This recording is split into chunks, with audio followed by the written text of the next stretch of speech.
কুরবানি যে আমরা করি, গরু ছাগল কুরবানি দেই, আমরা তো ফিলিংসই বুঝি না যে আসলে আমরা কি করতেছি, কেন করছি, কার স্মৃতিতে করছি, না করলে কি হতো। তো এটা নিয়ে তো এই যে একটু আগে এক ভাই বলে গেলেন যে এগুলো নিয়ে যে বিভিন্ন মহলে অনেক সমালোচনা, পশু কুরবানি অমানবিক, এই সেই, এগুলো তো চিন্তারই জায়গা নাই, এগুলো চিন্তার তো জায়গাই নাই আমাদের কাছে।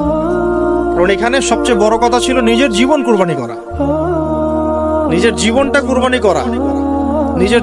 নিজের জীবন না আছে, আল্লাহ আমার কাছে একটা খাসি চেয়েছেন, একটা গরু চেয়েছেন, একটা বাহিমাতুল আনআম চেয়েছেন।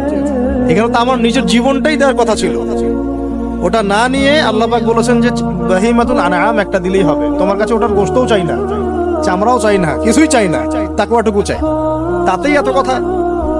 এটা দামি বা কত? 10-15 হাজার, একটা গরুর 50,000, 60,000, 1 লাখ টাকা। 1 লাখ টাকা কি আপনি সন্তানের মূল্য দিয়ে হিসাব করতে পারবেন? তো এখানে মূল জিনিসটাই হচ্ছে আল্লাহ পাকের হুকুম। আল্লাহ পাকের হুকুমই সবচেয়ে বড় কথা। আল্লাহ পাকের হুকুমের ফলেই নেকি হয়, অন্য কোনো কাজে নেকি। আল্লাহ পাক হুকুম দিয়েছেন বলেই।